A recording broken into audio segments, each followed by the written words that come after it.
Hello friends. इस video lecture में हम लोगों ने राष्ट्रपति के बारे में पढ़ रहे थे, तो आज उसी उसी उसी उसी क्रम में आगे बढ़ते हैं। हम लोगों ने पहले लेक्चर में हम लोगों ने क्या क्या पढ़ रखा है कि राष्ट्रपति के बारे में हम लोगों ने पहले आर्टिकल 52 में ये पढ़ा था कि भारत का एक राष्ट्रपति होगा। आर्टिकल 53 में हम लोगों ने ये देखा कि संघ की कार्यपालिका शक्ति और राष्ट्रपति में ही निहित होगा। ये आर्टिकल 53 में पढ़ा था।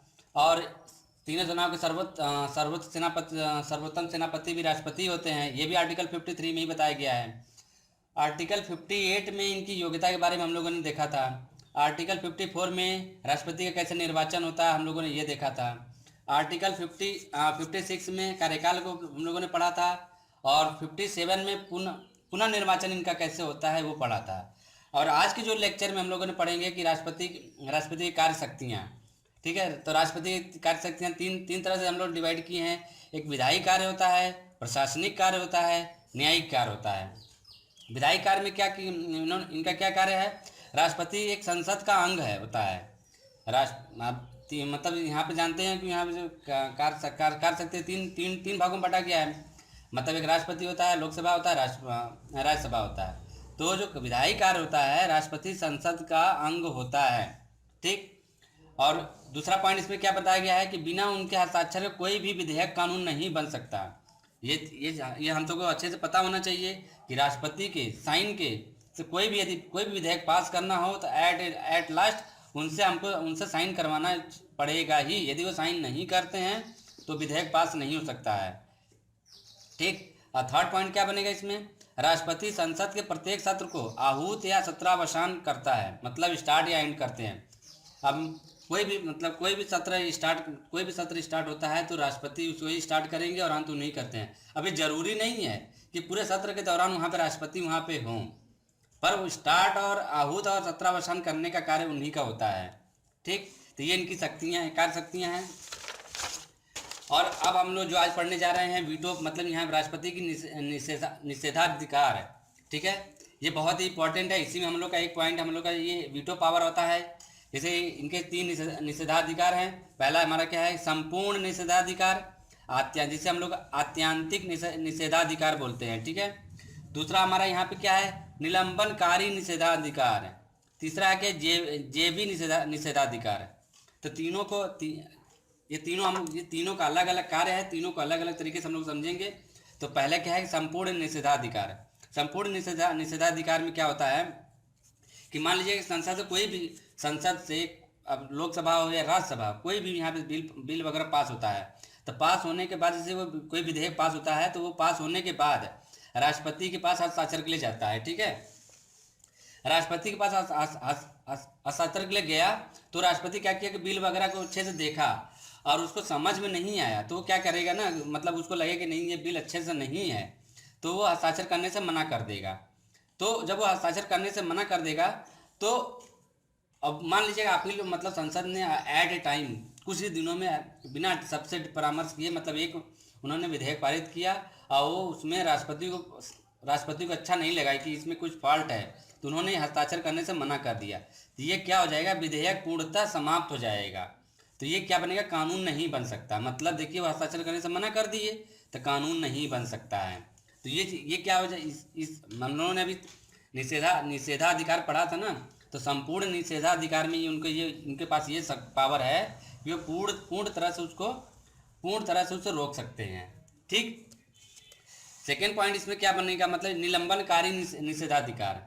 मान लीजिए संसद से कोई विधेयक पास होता है, पास होने के बाद वो क्या करता है? राष्ट्रपति के पास मतलब वहाँ पे जाता है। राष्ट्रपति क्या करता है? उसको मतलब देखा कि नहीं ये बिल में कुछ ना कुछ एडिट वगैरह हो सकता है, मतलब इसमें कुछ पुनर्विचार मतलब कुछ इसमें संशोधन हो जाए तो मैं साइन कर दूं। तो उन्होंने क्या किया कि पुनर्विचार के लिए इसको वापस कर दिए। तो पुनर्विचार के लिए यदि वापस चला गया, वापस संसद के पास गया, संसद पुनः उस पर पारित कर विचार किया और उसे पुनः उसे राष्ट्रपति के पास भेज दिया। तब राष्ट्रपति क्या करता है ना, यदि पुनर्विचार के लिए वो भेजा और उससे पुनर्विचार हो गया, तब दोबारा जब वो विधेयक राष्ट्रपति के पास आता है तब राष्ट्रपति उस पर साइन करने के लिए बाध्य हो जाते हैं। क्योंकि यदि वो या तो पहले ही मना कर दें संपूर्ण निषेधाधिकार के थ्रू, या तो जब वो पुनर्विचार के लिए भेज दिए, पुनर्विचार भी उस पर हो गया, तब उस केस में क्या होते हैं, राष्ट्रपति उसके लिए साइन करने के लिए बाध्य हो जाते हैं। मतलब ये लाइन इंपॉर्टेंट है यहाँ पे, राष्ट्रपति हस्ताक्षर करने के लिए बाध्य होगा किस किस किसके किसमें किसमें निलंबनकारी निषेधाधिकार में, जब वो पुनर्विचार के लिए बाध्य हो जाते हैं, जब पुनर्विचार के बाद आता है तो। ठीक, तीसरा पॉइंट इसमें क्या बनेगा आपका, तीसरा पॉइंट बनता है जेबी निषेधाधिकार है। जेबी निषेधाधिकार में क्या होता है ना कि संसद से कोई विधेयक पास होता है, अब संसद में देखिए लोकसभा राज्यसभा दोनों आ रहा है यहाँ पे, ठीक है, तो जब लास्ट में एट लास्ट किसके पास आ रहा है, राष्ट्रपति के पास आ रहा है, तो राष्ट्रपति उसमें दो काम कर सकता है, पुनर्विचार के लिए वापस करेगा, ना ही उस पर हस्ताक्षर करेगा। देखिए या हस्ताक्षर कर देगा तो बिल पास हो जाए, मतलब विधेयक बन जाएगा, कानून बन जाएगा। साइन भी नहीं किया और ना ही उसे पुनर्विचार के लिए रखा, मतलब पुनर्विचार के लिए भेजा भी नहीं, साइन भी नहीं किया, तो अब वो करेगा क्या उस बिल का, तो वो बिल क्या करेगा ना, अनिश्चित काल के लिए अपने पास सुरक्षित रख लेगा। तब अनिश्चित काल के जब अपने पास सुरक्षित रखा जाता है ना, तो उसी को बोलते हैं जेबी विधि। मतलब यहाँ पे इसी को बोलते हैं जेबी, मतलब इसी को वीटो पावर लगा देना। मतलब यहाँ पे ना हस्ताक्षर किए ना पुनर्विचार किए, अब उसमें उन्होंने वीटो पावर लगा दिया अपने पास, अब अनिश्चित काल के लिए अपने पास सुरक्षित रख लिए, जब उनका मन करेगा तो उस पर विचार के लिए भेजें या साइन करके बिल बना दें, अब उनके ऊपर डिपेंड करता है। ये केस एक बार हुआ था 1986 में, तत्कालीन राष्ट्रपति ज्ञानी सैल सिंह ने डाक संशोधन विधेयक पर उन्होंने जेबी वीटो पर प्रयोग किया, जेबी वीटो का प्रयोग किया था, ध्यान रखिएगा। ज्ञानी सैल सिंह ने ही जेबी वीटो का प्रयोग किया था 1986 में, जब उन्होंने राष्ट्रपति के पद पे थे। ठीक, ये आपका यहाँ पे हो गया। हम लोगों ने मतलब यहाँ पे देखिए राष्ट्रपति के निषेधाधिकार भी पढ़ लिए। अब हम लोग को क्या करना है कि अध्यादेश जारी करने का जो अध्यादेश जारी होता है ना, ये आर्टिकल 123 में होता है। अब यहाँ पे कोई भी आदेश वगैरह जारी करना होता है, ठीक है, अब यहाँ पे एट ए टाइम करना है, कोई मतलब या तो कोई इमरजेंसी होगी तभी तो होगा ना, ऐसा तो कोई होगा अध्यादेश जारी नहीं हो जाएगा। तो आर्टिकल 123 के थ्रू अध्यादेश जब जारी होता है, तो यदि संसद का कोई एक सदन या दोनों सदन सत्र में ना हो, जब संसद के दोनों सदन एक सदन या दोनों मतलब राज्यसभा या लोकसभा ना हो, तो उस केस में क्या करता है ना, कोई कानून तत्काल लागू करना पड़ता है, मतलब इमरजेंसी लागू करनी पड़ती है। तो उस केस में क्या बनेगा, लागू करने की आवश्यकता हो तो कुल विषयों तक जहाँ तक संसद को कानून बनाने का अधिकार है, जैसे कोई अधिकार बनता है तो पहले संसद में पास होता है, राज्यसभा या लोकसभा में पास होता है, फिर उस पर राष्ट्रपति साइन करता है। मान लीजिए कि कोई सत्र मतलब वहाँ पे है नहीं, न लोकसभा में सत्र नहीं चल रहा है, न राज्यसभा का सत्र नहीं चल रहा है, और इमरजेंसी आ गया है, और हमको मतलब राष्ट्रपति को वहाँ पे कोई कानून वहाँ पे पास करना है, तो वो क्या करते हैं ना, राष्ट्रपति एक अध्यादेश के माध्यम से कोई कानून लागू कर सकता है। ठीक है, इमरजेंसी में वो लागू कर सकते हैं, बट लागू करने के अध्यादेश लागू होने के जारी करने के जब जारी उन्होंने कर दिए, तब उसके बैठक से 6 सप्ताह के भीतर संसद को सहमति प्राप्त करनी होगी। जिस दिन से वो लागू कर दिए, मतलब वहाँ लागू कर दिए, तो 6 सप्ताह के भीतर एक सहमति प्राप्त करनी होगी संसद को, तो वहाँ पे सहमति प्राप्त हो जाएगी, तब वो मतलब वहाँ पे पास हो जाएगा। यदि करनी होगी ही होगी, वहाँ पे नेसेसरी है। ठीक, और यहाँ पे अब ये केस कब बनेगा, जब 2 सत्र के बीच में गैप बन रहा है, जब 2 सत्र नहीं बैठ रहे हैं, इमरजेंसी केस में। अब मान लीजिए 2 सत्र के बीच का जो ड्यूरेशन होता है 6 माह से ज़्यादा नहीं होना चाहिए। 6 माह हो जाए, मतलब ऐसा नहीं है कि मतलब अपने मन से अकॉर्डिंग मतलब कुछ भी अब वहाँ पे गैप होता चला जाए, 6 माह से ज़्यादा वहाँ पे सत्र का गैप नहीं होना चाहिए। ठीक, तो अब इन्होंने जो अध्यादेश जारी किया है वो 6 सप्ताह के भीतर वो पास भी हो जाना चाहिए, और सत्र का जो दोनों सत्र के बीच का जो गैप है वो भी 6 माह होना चाहिए। तो इसमें एक क्वेश्चन ये भी बनता है आप लोग का कि जो 2 सत्र के मध्य अधिकतम 6 माह का अंतराल हो सकता है। देखिए ये यदि पूछे कितने माह का अंतराल हो सकता है, तो 6 माह का। इसलिए अध्यादेश का अधिकतम अवधि अध्यादेश जो जारी करते हैं तो उसकी अधिकतम अवधि कितनी होती है, 6 माह प्लस 6 सप्ताह। इन्होंने ये कहा था कि 6 सप्ताह के भीतर वहाँ पे लागू हो जाना चाहिए। तो ये तो अधिकतम अंतराल जो सत्र का अधिकतम माह के मतलब अधिकतम अंतराल कितना है, 6 माह। और जो जो अध्यादेश कितने सप्ताह में पास हो जाना चाहिए, 6 सप्ताह। तो इसलिए अध्यादेश की अधिकतम अवधि 6 माह प्लस 6 सप्ताह मतलब 7.5 माह के में हो सकती है। तो यहाँ से 2 क्वेश्चन बनेगा आपका। यदि 2 सत्र के मध्य मतलब कितनी अवधि होनी चाहिए, मैक्सिमम 6 माह होना चाहिए। यदि ये पूछ लिया जाए कि अध्यादेश की अधिकतम अवधि तो 7.5 माह कहिए या 6 माह प्लस 6 वीक है, 6 सप्ताह, 6 माह प्लस 6 सप्ताह। ये हो गया। अब ये अध्यादेश जारी कर सकते हैं, मतलब ये राष्ट्रपति के पास पावर है। अब राष्ट्रपति के वेतन के बारे में हम लोग डिस्कस कर लेते हैं। इनका मंथली वेतन हमारा इनका 1.5 लाख होता है।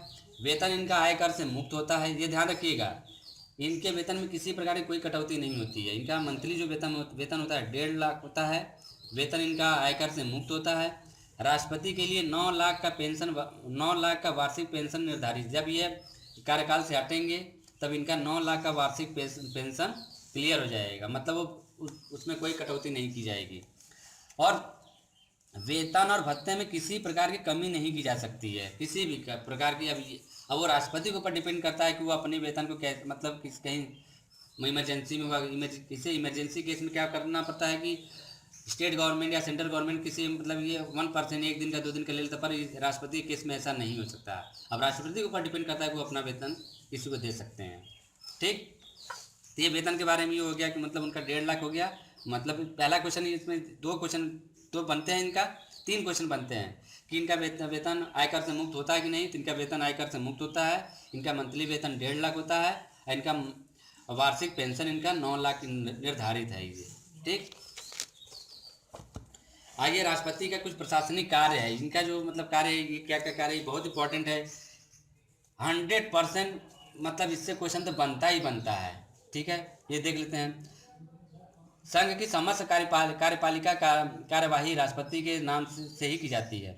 संघ की समस्त कार्यपालिका मतलब आप लोग देखिए संसद मतलब पूरा संसद देख लिया जाए तो संघ की समस्त कार्यपालिका, ये ध्यान रखिए, समस्त कार्यपालिका की बात की जा रही है। कार्यवाही राष्ट्रपति के नाम से ही की जाती है। ठीक है, ये पहला पॉइंट ये हो गया। समस्त अंतर्राष्ट्रीय समझौता एवं संधियां राष्ट्रपति के द्वारा ही की जाती है। समस्त अंतर्राष्ट्रीय समझौता एवं संधियां। ठीक, अनुच्छेद 356 के अंतर्गत किसी भी राज्य में राष्ट्रपति शासन, ये ध्यान रखिएगा, बहुत ये भी इम्पोर्टेंट है। ये तो वैसे पूरा का पूरा टॉपिक ही इंपॉर्टेंट है राष्ट्रपति का, पर ये तो हमेशा क्वेश्चन ये कहीं ना कहीं एग्जाम में मिल ही जाता है। ये तो राष्ट्रपति मतलब ये राज्य में राष्ट्रपति शासन किस आर्टिकल के थ्रू लगता है, तो 356 के थ्रू लगता है। ये राष्ट्रपति को लगेगा कि वहाँ पे कुछ प्रॉब्लम्स है, इमरजेंसी है, तो राष्ट्रपति शासन लगा सकते हैं। ठीक, चौथा पॉइंट क्या बनेगा यहाँ पे, संघ स्तर के महत्वपूर्ण पदों की नियुक्ति। अब राष्ट्रपति के पास बहुत किन किन लोगों की नियुक्ति करते हैं। पहला ये हमारा महान्यायवादी, ये राष्ट्रपति के द्वारा ही मनोनीत किए जाते हैं। कैग राष्ट्रपति के द्वारा मनोनीत किए जाते हैं। सुप्रीम कोर्ट, हाई कोर्ट के न्यायाधीश राष्ट्रपति के द्वारा मनोनीत किए जाते हैं। यूपीएससी के अध्यक्ष राष्ट्रपति के द्वारा मनोनीत किए जाते हैं। निर्वाचन आयोग के, ये भी राष्ट्रपति के द्वारा मनोनीत किए जाते हैं। वित्त आयोग के सदस्यों ये भी राष्ट्रपति द्वारा मनोनीत किए जाते हैं। राष्ट्रीय स्तर के अन्य आयोग, जैसे राष्ट्रीय स्तर में कई सारे आयोग आते हैं, महिला आयोग आता है, ओबीसी आयोग आता है, SC ST आयोग आता है, ये भी मतलब राष्ट्रपति द्वारा ही मनोनीत किए जाते हैं। तीनों सेनाओं का अध्यक्ष, मतलब तीनों सेनाओं आप लोग जानते ही हैं, तीनों सेनाओं के जो अध्यक्ष हैं राष्ट्रपति द्वारा ही मनोनीत किए जाएंगे। विदेशों में भारत के राजदूत व उच्च आयुक्त, जो विदेशों में जो भारत के राजदूत हैं और उच्च आयुक्त, वो भी राष्ट्रपति द्वारा ही मनोनीत किए जाते हैं। केंद्रीय विद्यालय के कुलपति, जितने भी केंद्रीय विद्यालय के कुलपति हैं वो भी राष्ट्रपति के द्वारा ही मनोनीत किए जाएंगे। राज्य के राज्यपाल, जितने हमारे राज्य हैं उनके राज्यपाल, गवर्नर, वो भी राष्ट्रपति द्वारा ही मनोनीत किए जाएंगे। प्रधानमंत्री व उनकी मंत्रिपरिषद आदि की नियुक्तियां भी राष्ट्रपति द्वारा ही की जाती है। मतलब प्रधानमंत्री, उनके मंत्रिपरिषद की जो नियुक्तियां होती है वो भी राष्ट्रपति के द्वारा ही की जाती है। तो ये हमारा मतलब राष्ट्रपति का प्रशासनिक कार्य ये भी हो गया। ठीक, राष्ट्रपति की कुछ न्यायिक शक्तियाँ होती हैं। राष्ट्रपति की न्यायिक शक्तियाँ देखिए, ये किस आर्टिकल 72 के अंतर्गत आता है, बहुत ही इंपॉर्टेंट है। अभी आप लोग हाल ही में इसका ये भी देखे, बार बार वो लोग अपने दंड के लिए जो निर्भया केस हुआ था, तो उसमें बार बार ये लोग अपना राष्ट्रपति के पास अपना याचिका दायर कर रहे थे, बार बार राष्ट्रपति उनको इग्नोर कर दे रहे थे, मना कर दे रहे थे। तो देखिए मतलब दंड का अर्थ दो तरह से होता है, एक दंड होता है, एक अपराध हो गया। ठीक है, तो जो न्यायिक शक्तियाँ इनकी हैं, आर्टिकल 72 में क्षमादान, मतलब राष्ट्रपति किसी भी दंड को क्षमा भी कर सकते हैं, माफ़ कर सकते हैं, कम कर सकते हैं। तो ये आर्टिकल 72 में क्षमादान का ये पास इनके पास ये शक्तियाँ हैं। ठीक, तो राष्ट्रपति किसी भी दंड को क्षमा कर सकते हैं, परिहार कर सकते हैं। परिहार मतलब सजा के प्रावधान को परिवर्तन कर सकते हैं।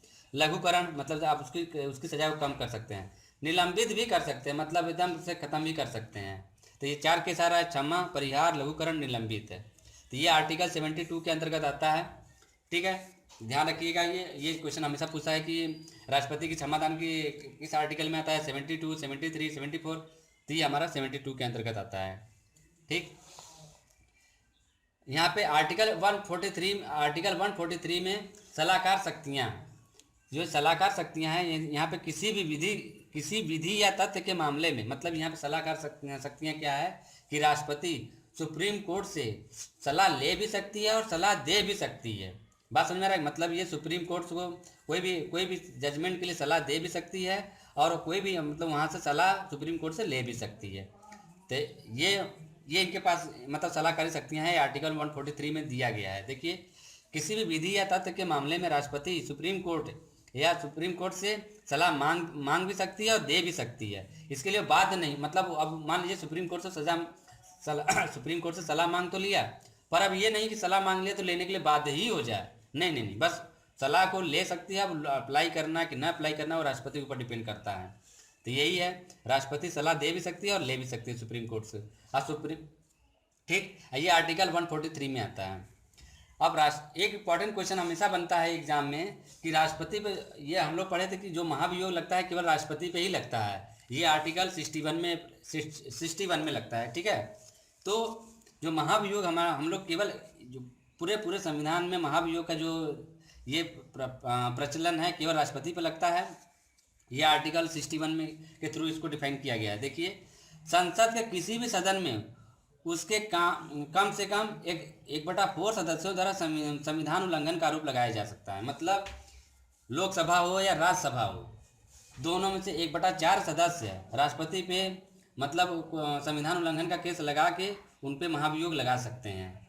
ठीक है, तो 1/4 मतलब किसी भी सदन में, मतलब लोकसभा हो, 2 ही सदन हमारा, उच्च सदन और निम्न सदन।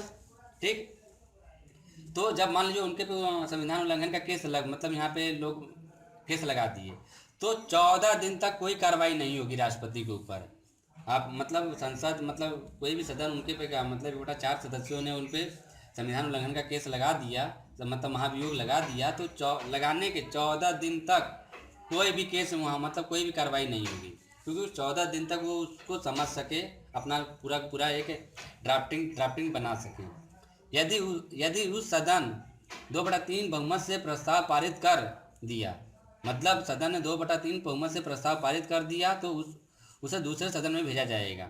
मतलब मान लीजिए कि अब उल्लंघन तो कोई मान लीजिए कि लोकसभा ने 1/4 सदस्यों ने उनको संविधान उल्लंघन का लगा दिया कि महाभियोग लगा दिया, और सदन में पूरे के पूरे सदन में 2/3 बहुमत से प्रस्ताव पारित हो गया, तो अब उसी को दूसरे सदन में भेजा जाएगा। ठीक है, मान लीजिए कि अब ऐसा नहीं है कि बस 1/4 मतलब 1/4 ने लगा दिया तो महाभियोग लग ही गया, ऐसा नहीं है। फिर पूरे बहुमत से 2/3 बहुमत से पास भी करना पड़ेगा और वही दूसरे सदन में भी जाएगा, क्योंकि राष्ट्रपति में महाभियोग लग रहा है, मतलब ये इंडिया के फर्स्ट पर्सन में महाभियोग लग रहा है। ठीक है, दूसरे सदन में राष्ट्रपति को और फिर वहाँ पे दूसरे सदन में राष्ट्रपति को सफाई पेश करने का मौका भी दिया जाएगा। जब वहाँ पे दूसरे सदन में जाएगा तो वहाँ पे राष्ट्रपति को अपनी सफाई के लिए मौका भी दिया जाएगा कि नहीं, यहाँ पे ये महाभियोग लगाया जा रहा है, आप इसके लिए कुछ मतलब जो भी अपनी पक्ष में रखना हो बात वो रख सकते हैं। ठीक है, एक इम्पॉर्टेंट पॉइंट हमने यही बताया था कि महाभियोग सिर्फ राष्ट्रपति पे लगता है।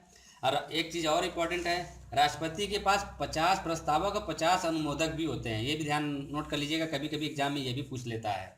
इनके पास 50 प्रस्तावक और 50 अनुमोदक होते हैं। तो ये भी ध्यान में आ गया कि हम लोग आर्टिकल 61 के थ्रू राष्ट्रपति को महाभियोग लगा सकते हैं। मतलब किसी भी सदन में 1/4 सदस्य संविधान उल्लंघन का आरोप लगाएंगे, और वही 1/4 को पास करने के लिए सदनों में 2/3 बहुमत से प्रस्ताव को पारित करना पड़ेगा दोनों सदनों में, और राष्ट्रपति को दूसरे सदन में अपनी सफाई पेश करने के लिए मौका भी दिया जाएगा। ये राष्ट्रपति का पूरा वीडियो हो गया। अब हम लोग अगला जो वीडियो पढ़ेंगे उपराष्ट्रपति का पढ़ेंगे, जो कि वो भी इम्पोर्टेंट है। ठीक है, ओके, थैंक यू।